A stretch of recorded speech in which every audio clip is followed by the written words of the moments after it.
Well, we are back. We are back in the lab again. What's up, baby?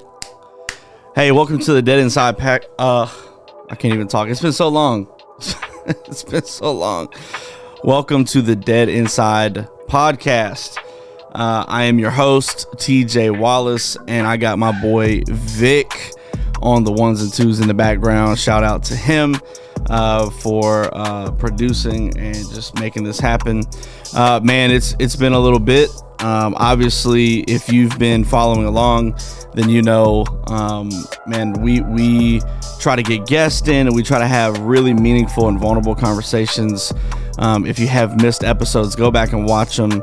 And so what happened was, probably, I don't know, after our last episode with Casey, we talked about, suicide, and we talked about mental health medicine, and we talked about all those sorts of things. And I had some guests lined up for some more episodes. And then basically what happened was, things happen, right? Life happens. People get sick, people have work. And so, like some of our guests just couldn't make it. And so then I was celebrating my anniversary with my wife for 12 years and of 12 years, and then went out of town. We've been traveling a little bit, so it's just been a little bit of time. But in the time that we were off, we decided that we are going to start doing something a little bit different, which I'm pumped about. People listen to the episodes all the time and they go, man, you touched on this, and I wish that you would have dove a little bit deeper into that. And the reality is that some of our episodes are so long that if I take the time to dive deeper, the videos would just be astronomically long. And so, what we've decided is that in the in-between of having guests, we are going to do a little bit more short form content. And when I say short form, I mean anywhere between 30, 45 minutes, maybe an hour, but definitely something more easily consumable that you can listen to on your commute. And it doesn't take you 2 or 3 days to watch or listen. So, and what we're going to do is in those solo short form podcast episodes like today, we are going to jump into some of these topics that we get asked about the most. Things like boundaries, things like forgiveness, things about emotional regulation. And so we want to just be really practical. We want to give you tools and tips, and obviously we want to give you some clear-cut ways to put these things into use in your life and protect and be healthy within your own mental health capacity. And so really excited about these episodes, and today is the first one. So there's not going to be any fluff. There's not going to be any Mount Rushmore. It's just straight up content that you can learn from. And we're going to be diving into the first one today. So, welcome. If you're new here to Dead Inside Podcast, you're probably like, why in the world do they call it Dead Inside Podcast? Well, Dead Inside Podcast is where we talk about mental health and following Jesus, where those two things intersect. And the truth is that if you are a Christian or not a Christian, doesn't really matter. If you deal with mental health, then there's a good chance there are some days where you wake up and you feel dead inside. You feel like there's no hope, there's no way out, and you don't really know what to do next. And so that is a reality that many people face. On the flip side of that, we also believe that in order to find life, you must first die. You must first die to your ego, to your pride, to your control, to all of your preconceived notions about following Jesus and about mental health. And Jesus says, hey, if anyone would lose their life, then they'll find it. But if they try to keep their life, they'll lose it. And so, dead inside, that's the foundation of what we do. So, welcome. Thanks for tuning in. Thanks for watching. Please check out all of our content, our YouTube channel, our Instagram channel. Like it, share it, comment on it, and give us 5-star reviews whenever you can. Just help us get the algorithm in our favor. So, without further ado, we are going to jump into one of the most talked about things that I get I get this from students. I get it from adults. I get it from young adults. I get it from older folks. And what that is the idea of boundaries. I can't tell you how many conversations I have with people on the regular where they go, how in the world do I have boundaries with people that I love? How do I have boundaries with family members, with parents, with siblings, with friends that I've been friends with for a long time? How do I have boundaries with coworkers and with bosses and pastors? And the list goes on, right? And what I've come to the conclusion of is that many people don't look at boundaries correctly.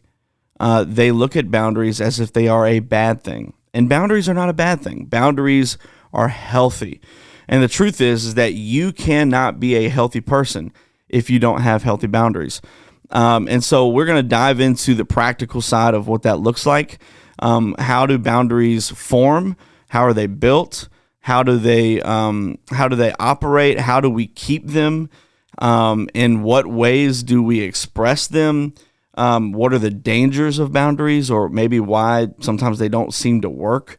All kinds of those things, right? And so here are the few questions that I get the most.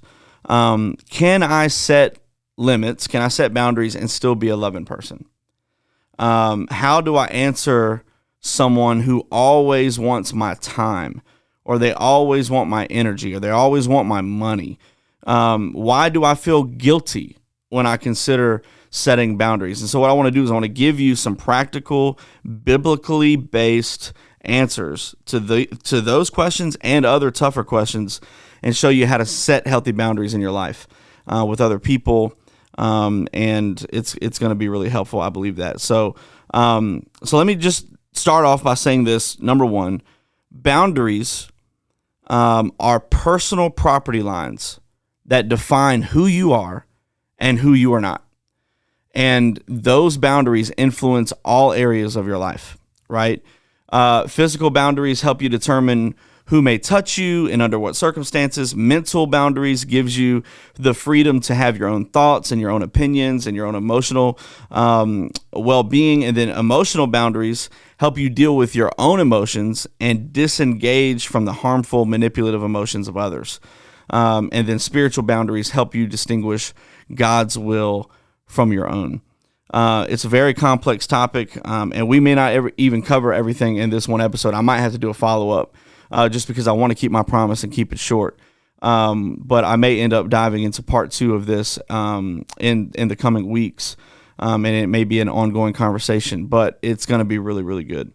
And so as you grow, as you become healthy, as you start working on your mental health, you are going to see that you can only do but so much, right? You can only do but so much in your schedule, within your ability, within your energy levels. And I want to give you a tip that changed my life, okay? And that is this. Every time you say yes to something, you say no to something else. And every time you say no to something, you say yes to something else. So make sure that your yes and your no are going to the right places. They're going to the appropriate places. So what does a boundary look like? What does a boundary look like? Well, in the physical world, boundaries are easy to see, right? In a physical world, you got fences, you got signs, you got walls, you got hedges, right? They are physical boundaries. They all look different, but they all have the same message. This is where my property begins, right? And the owner of this property is legally responsible for what happens on his or her property. And non-owners are not responsible for this property, right? Pretty easy to understand. In the spiritual world, boundaries are just as real, but they're much harder to see. And the goal of this episode is to help you define your intangible boundaries and to recognize them as a reality that can increase your love and save your life. These boundaries are going to be ultimately the thing that helps guard your heart, which is biblical, right? Proverbs 4:23.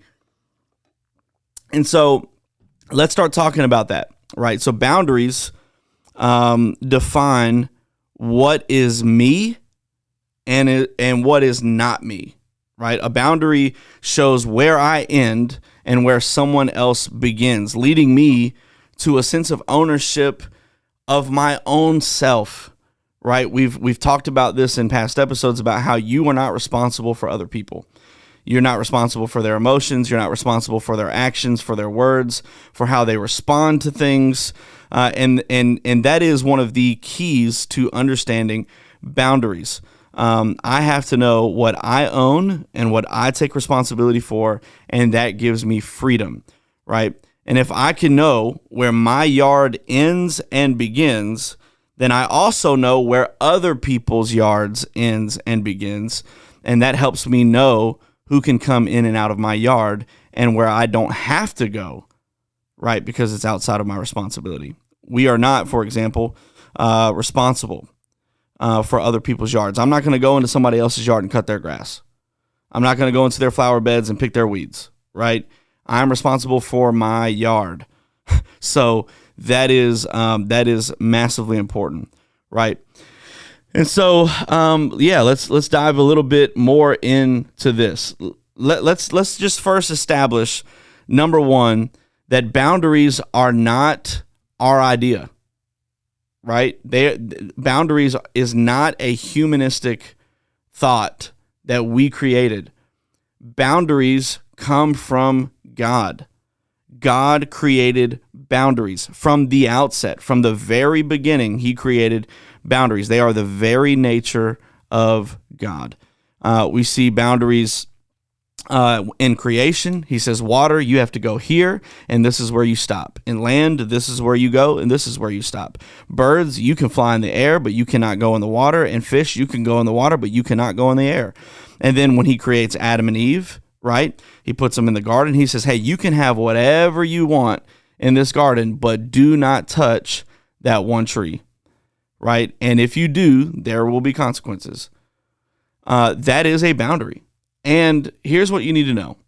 Boundaries are for blessing. When God gives us boundaries, they're not to hold us in bondage. They are to bless us, right? Take, for example, I've got two kids, right? I've got a almost 10-year-old. His name is Zeke.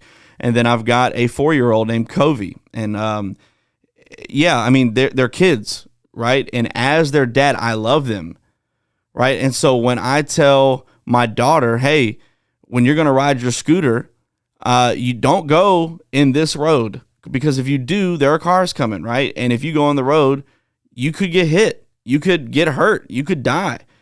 That's not me holding her in bondage to take away her freedom. That's me blessing her. I'm trying to protect her. I'm trying to give her life in the full, right? And she can't experience that. She gets run over by a car. So yeah, it's not bondage, it's blessing, right? And more than just creation, God has boundaries in everything, right? He differentiates himself from others. He tells us who he is and who he is not. For example, he says that he is love and that he is not darkness, right? God also has boundaries within the Trinity, right? The Father, the Son, the Holy Spirit. They are one in essence, but they are three in person. And they at the same time, they are distinct, but they have their boundaries, right? That each one has their own personhood and their own responsibilities. And then God also limits what he will allow in his yard, right? He confronts sin and he allows consequences for behavior. He guards his house and will not allow evil things to go on there. He invites people in who will love him. He lets his love flow outward to them at the same time. And in the same way, we are made in his likeness, and he gave us personal responsibility within limits. So this concept is not based in some man-made idea. It's not necessarily like a psychological thing or a therapy thing or a recovery thing. It's God's nature. That's where it started. So let's just go ahead and nail that down. So if you're watching or listening and you're going, man, boundaries they just don't feel godly. That's the enemy trying to convince you that you shouldn't have them, because he knows that if you don't have them, you will be unhealthy. God's boundaries are his idea, and he gave it to us to steward. And so, So I want to give you kind of somewhat like the biggest boundary issues, right? Before we can really talk about like how healthy boundaries work, we've got to talk about why it feels like they don't sometimes. So I want to categorize like the main types of boundary problems, so you can have something to hang your thoughts on. Boundary issues aren't just limited to those who can't say no, right? I think in the world that we live in, we hear a lot about, you're just a people pleaser. You can't say no. You have boundary issues. There are way more boundary issues than just that, right? And so let's talk about the first one. And the first one, these are people called compliant. They are compliant. And what that basically means is that they say yes to the bad. Not that they just say no, but they say yes to the bad. A lot of our boundaries are formed initially by the way that we're brought up, right? The way that we're raised, the way that we're taught. And then as we get older, we must reform and rebuild our boundaries. And here's why. Because many parents teach children that setting boundaries or saying no is a bad thing. And when I say that, you could probably imagine different scenarios, different people that you know that immediately when their kids start saying no, they get punished. Right? They go to the family reunion and the uncle that's there is kind of weird and they give them bad vibes and they're like, give your uncle a hug. And they're like, no. And they're like, you will give your uncle a hug. Right? And so they just don't, they're not taught healthy boundaries from an early age. And when they do say no, they teach them that others, or when they don't learn how to say no, what they're taught is that others can just do with them as they wish. And so they are sending their children defenseless into a corrupt and evil world, right? And so to feel safe in such a world, children need to have the power to say things like no, or I disagree, or I will not, or I choose not to, or stop that, or it hurts, or it's wrong, or that's bad, or I don't like it when you do that, right? Those are not bad statements. But the problem is that we've been so conditioned to believe that when we say no, we're in rebellion. And the fact is that when we're saying no, when we're saying things like that hurts, I don't like it, they are sending a message to let you know something's not right, right? And I'm not just saying that rebellion is right, because that's not what I'm saying. Don't hear what I'm not saying. What I'm saying is that your kids should have the freedom to say no, and you should figure out why they're saying it, right? So when they can't say no to bad things, guess what they do? They say yes to bad things. And that's called compliance. Compliant people have really, really fuzzy and indistinct boundaries. They often just melt at the demands of other people. They can't stand up for themselves. They can't stand alone. For example, they may pretend to like the same restaurants or the same movies that their friends like just to get along, just so they don't rock the boat, right? They minimize their differences with other people so they don't make anyone mad. And oftentimes, not only does this keep compliant people from refusing evil in their lives, but it keeps them from recognizing it altogether. Then it's not just, I can't see it happening to me, I can't see it at all. And so then they realize too late that they're in a dangerous or an abusive relationship. Because their spiritual and their emotional radar is broken. And so they have no ability to guard their hearts. And typically, this comes from the fear of hurting the other person's feelings or a fear of abandonment. Maybe they feel like they have to be dependent on another person. Maybe they have a fear of someone else's anger or punishment or being shamed or being seen as if they're bad or if they're selfish or if they're being, in the church world, unspiritual. Because in the church world, when you say no to pastors or leaders, you're often looked at as, well, you're just spiritually immature, or you're not spiritual enough, or you don't fit the vision of this church or our leadership style, which is so unhealthy, by the way. So then they they start feeling guilty, and then they fear their own guilt. And so then they condemn themselves for things that God himself doesn't condemn them for. And that leads to a lot of shame. And so when we give in to the guilty feelings, we are complying with a harsh conscience. And then this fear of disobeying the harsh conscience translates into an inability to confront others, saying yes to the bad, because if we say no, we're just going to be more guilty. And so that's the first type of boundary problematic person. They are compliant. They say yes to bad things. The second type of person that we often see is what we call an avoidant. And these people are guilty for saying no to the good, right? So compliant people, they say yes to the bad. Avoidant people say no to the good. It's the inability to ask for help, to recognize their own needs and to let others in. So they withdraw when they are in need, and they do not ask for the support of others. And why is that a boundary problem? Because at the heart of that struggle is a confusion of boundaries and barricades. Boundaries and barricades. Boundaries are supposed to be able to breathe, right? They're like fences with a gate that can let the good in and let the bad out. And what people that have boundaries that are avoidance do is they don't put up boundaries, they put up barricades.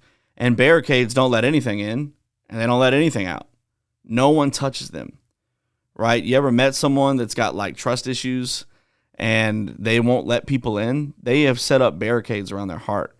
And God designed our personal boundaries to have gates. We should have the freedom to enjoy safe relationships and to avoid destructive ones, right? Avoidants experience their problems and wants as something bad or destructive or as shameful. And then, not to get too deep here, but then you have like the combination of the two, which are called compliant avoidants. And those are people who suffer from reverse boundaries. Reverse boundaries. Yeah. And I know that it's like you're going a mile a minute. You're like drinking from a fire hydrant right now. But these people have reverse boundaries. And so they have no boundaries where they need them, and they have boundaries where they shouldn't have them. So, for example, they'll say yes to a 4-hour meeting that they don't have time for, but they won't ask someone for 10 minutes of their time to help with something they need for themselves, right? Unhealthy. They say yes to the bad, no to the good, and they accept evil, and they can't receive the support they need. It is a vicious cycle. It's a vicious cycle. So you've got compliance, you've got avoidance, and then you've got people that we call controllers. And controllers are people that we see quite a bit.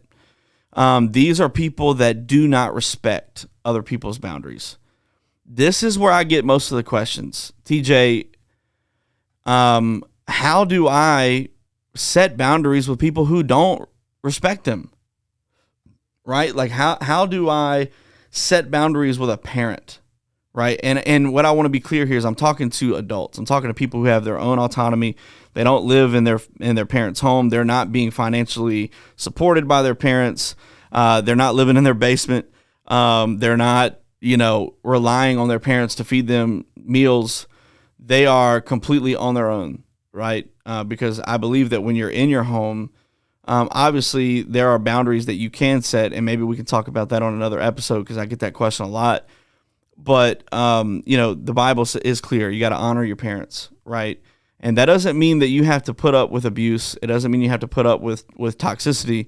But for the majority, like there is a line that you can't really cross with your parents until you move out and you're outside of their jurisdiction. And so when people say, how do I set boundaries with a parent who won't respect my boundaries? They talk to me like I'm 5 years old.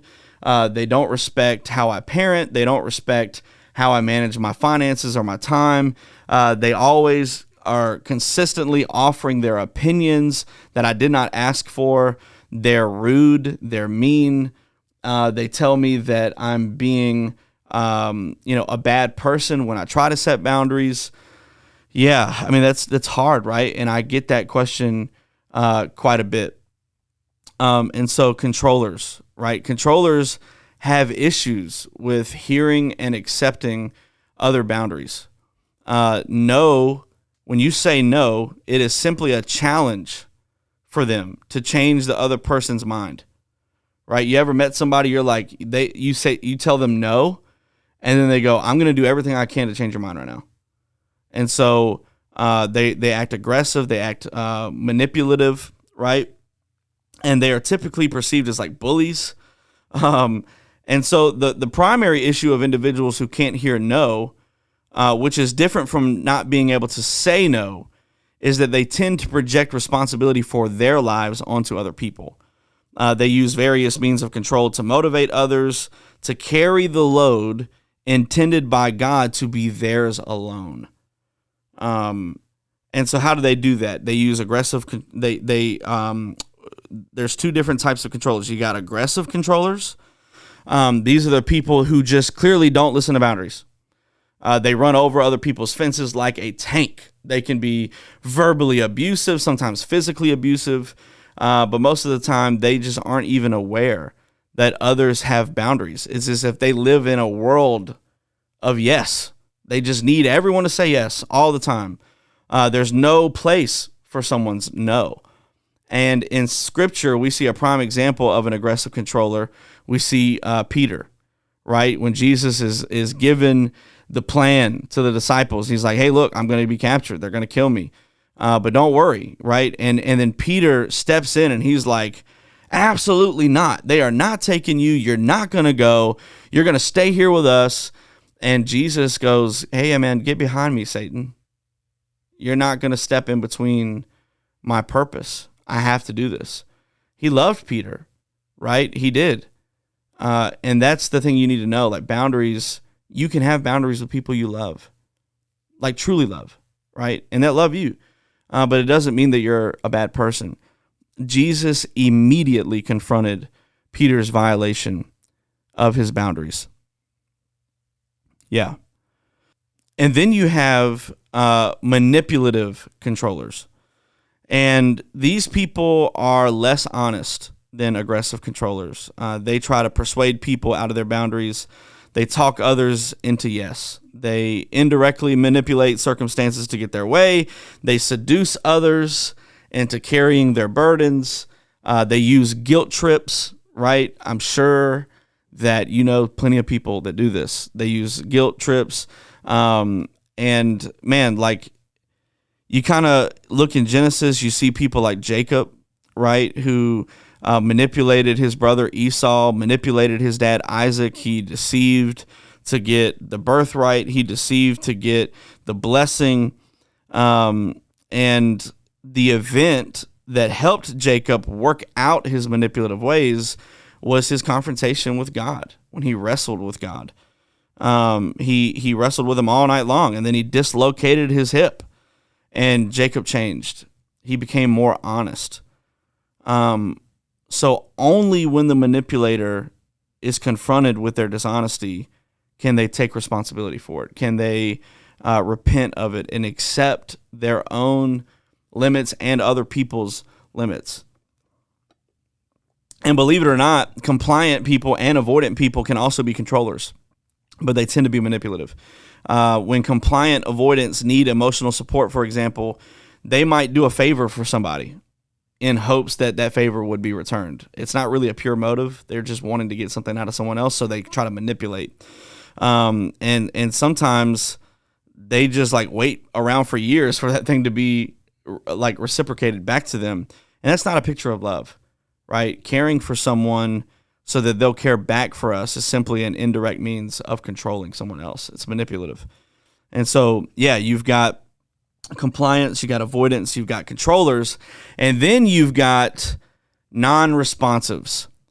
Oh boy. Non-responsives are tough. And non-responsive people, they just don't hear the needs of other people. They're not aware of the needs of other people. They have terrible boundaries. And they typically fall into two groups. They have a critical spirit towards other people. So they basically hate themselves, and so then they project that hatred onto other people. They hate being incomplete within themselves. They hate being alone. And as a result, instead of handling that in a healthy way, they just ignore the needs of other people. So that's one way that you see a non-responsive person. The second way is that they are so absorbed in their own desires and needs that they exclude others. They're so worried about themselves that they can't see other people, and that's a form of narcissism. These people are very difficult to deal with, very difficult to navigate. But I'm telling you, I think that the first way to understand how boundaries works is knowing the people in your life and how they fall into one of these four categories, so that you know how to approach them, so that you know how they're thinking, so that you know how to set up boundaries to set with those people. And so, yeah, now I want to kind of shift the direction of the conversation just a little bit, and talk about this in a little bit of a different way. So give me 1 second here. Yeah, I'm hoping I can fit this in. Maybe we won't need another episode. But yeah, I want to slow down just a little bit, so maybe we will. All right. So let's talk about, now that we know what kind of boundary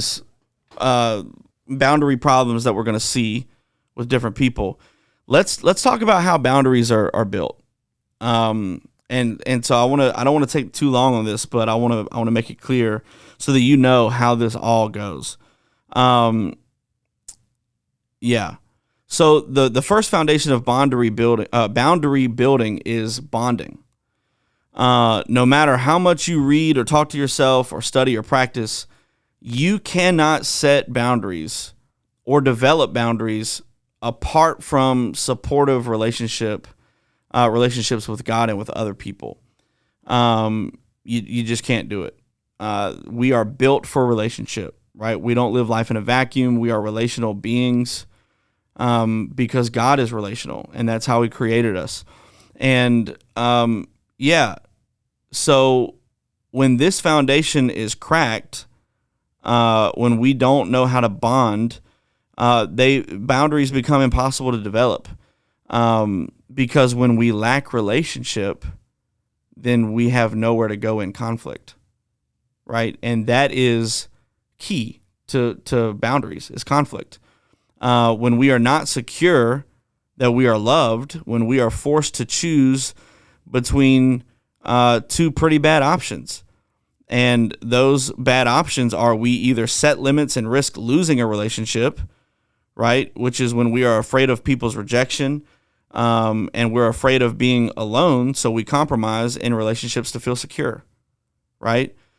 We let people treat us how they want. We let things happen that we are against and don't like, all because the alternative is speaking up and losing that relationship altogether, which leaves us alone. And that leads to, number two, we don't set limits, and then we remain a prisoner to the wishes of other people. And this is like one thing I see in most people, is that they become so thirsty that they will settle with drinking poison because they think it's going to quench their thirst. And that's why so many people stay in toxic relationships, abusive marriages. That's why they let their friends walk all over them. That's why they let their parents treat them like they're still kids. That's why, because they're so afraid of losing those relationships, because they feel like, if I don't have this relationship, I don't know who I am. And that's a boundary problem. And I don't want to get too lost in the sauce here, but I need you to see how this works out and plays out in the grand scheme. So let's go back to when you were a baby. Okay, the first developmental task of a baby is to bond with their mom and their dad, right? They need to learn that they are welcome. They need to learn that they are safe in the world. And so to bond with the baby, the mom and dad have to provide a consistent, warm, and loving and predictable emotional environment for the baby.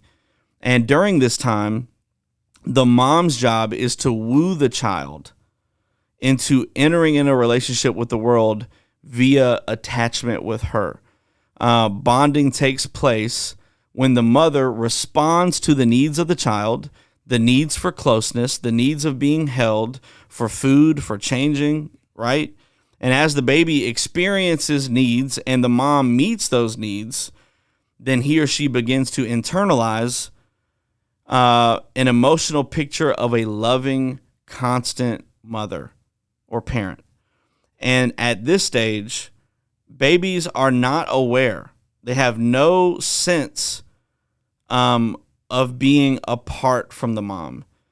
They believe that mommy and me are the same, right? In science, it's called symbiosis. The symbiotic union is the reason that babies panic when moms aren't around, right? Like if you've got kids, you know this to be true. When they're young, you put them in the crib, you walk away, what do? They scream, right? Because they don't have a picture of object permanence yet. They don't know. Like when you play peekaboo with them, right? When you go behind your hands, they really believe you left. And as they get older is when their brain starts to develop that, no, you didn't really leave. You're still here. You're just not like directly with me in the crib, or that you're just hiding behind your hands. And so that's why sometimes like the mom is the only one that can calm a baby down. There's nothing you can do to calm them down except for when the mom walks in the room.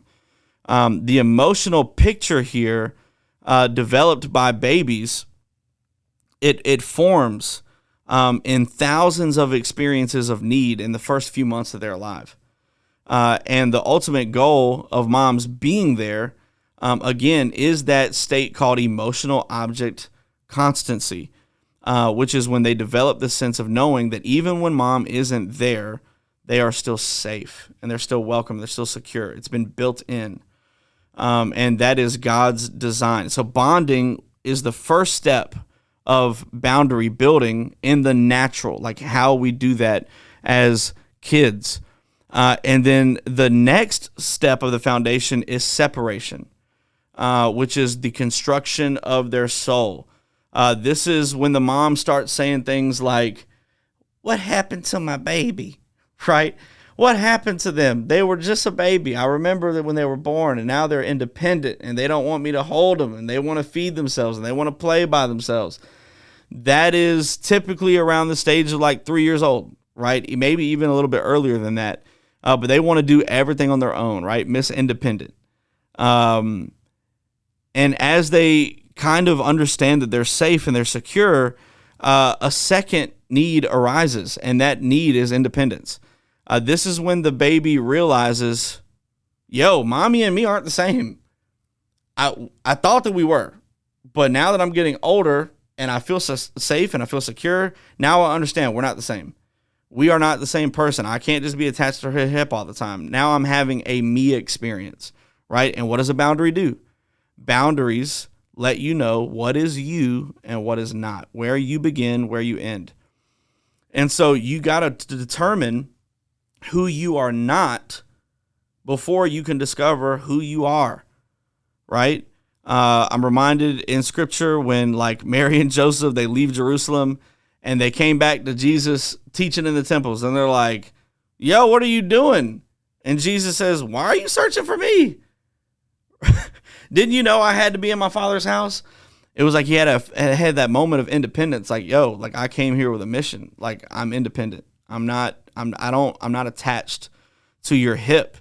I have thoughts. I have values. I have opinions that are different from yours, Mom. And Jesus knew who he was not, and he knew who he was. And it's not always an easy process, right? So by the time that a child is about 3 years old, boundary construction starts to become evident. By this time, they should have mastered the following things. They should have should have the ability to emotionally be attached to others without giving up a sense of their self and their freedom to be apart. They should have the ability to say appropriate no's to other people without the fear of loss of love. And they should have the ability to take appropriate no's from others without withdrawing and feeling like someone's mad at them.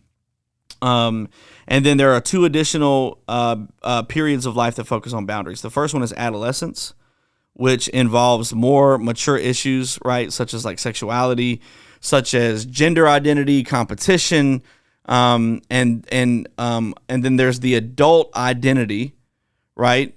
The same issues of knowing when to say yes and no, right? And then you've got like your young adulthood. And that's where we start to see like children typically leave home, they go to college, they start a career, they get married. That's when they typically like lose a lot of their structure, right? Like even when they go to college, there's no class bells. There's no schedule really like imposed by others. And if you go to college, you know that to be true. Like if you don't show up for a class, ain't nobody tracking you down. You know what I mean? Ain't nobody like following up on an email. You've been absent. No, like if you don't go, you just don't go and you fail, right? There's nobody like imposing that on you. There's a lot of freedom and responsibility as well, as the demands of commitment and intimacy, which can obviously be pretty intense.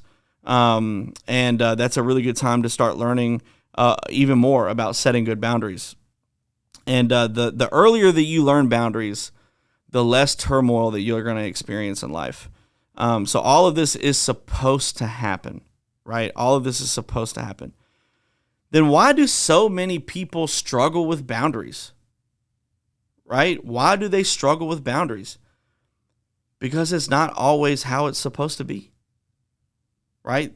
The world that we live in, life that we experience is not always how it's supposed to be, which is why it's important to know the way that it should have been for us.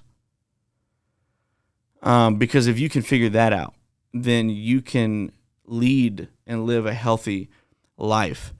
So that gives us a framework about how boundaries are supposed to work in our lives, right?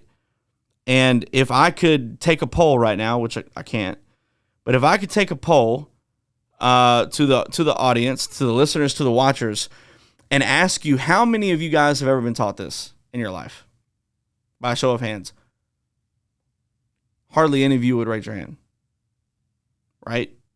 None of you have ever been taught about boundaries. In fact, it's crazy, and I think, Victor, you could probably attest to this, dude. Boundaries are like the one thing that changed my life the most, right? When I started learning healthy boundaries, that's when my life began to grow, right?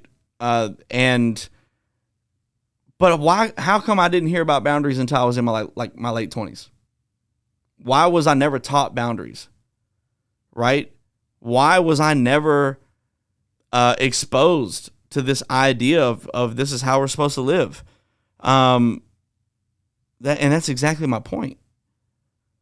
So many things play into this, right? Trauma, our upbringings, lies that we've believed about ourselves, lack of limits, inconsistent use of limits, and the list goes on and on. But it is vital to have boundaries and healthy boundaries.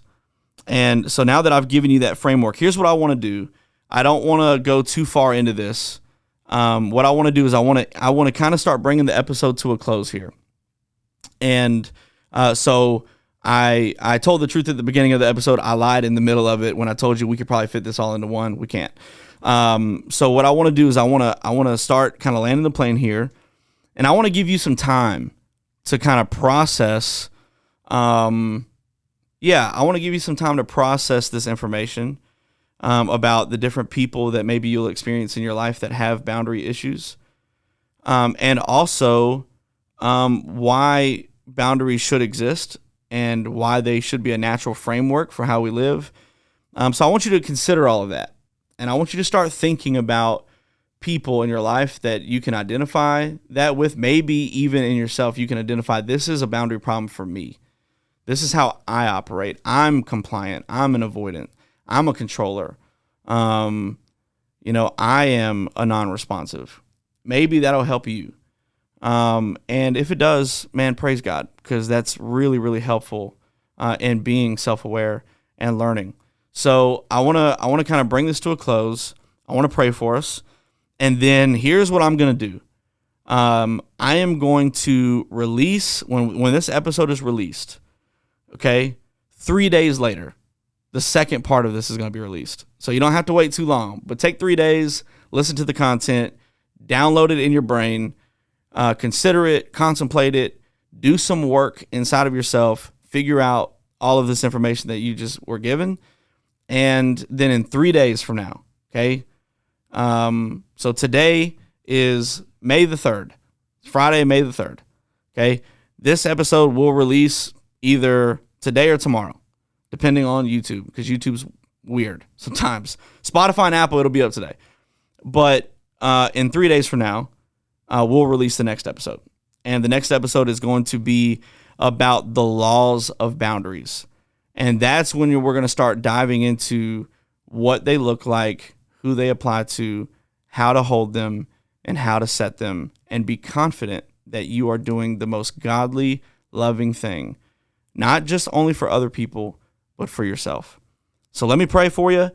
I hope you enjoyed this episode. I know there's a lot of information. I know that it just kind of came at you really quickly. And, this is not a typical Dead Inside episode, right? It's not full of jokes and laughing and chasing squirrels because of ADHD, but it's really informational, and I hope that it taught you something. I hope you learned something from it. So let me pray for you.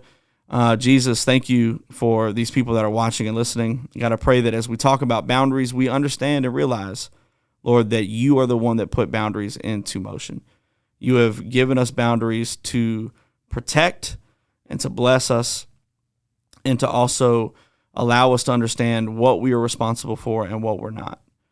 God, I pray that as listeners are hearing this, Lord, that it helps them, it changes them, and gives them the confidence to set boundaries in their life with people around them, with events around them, with circumstances around them.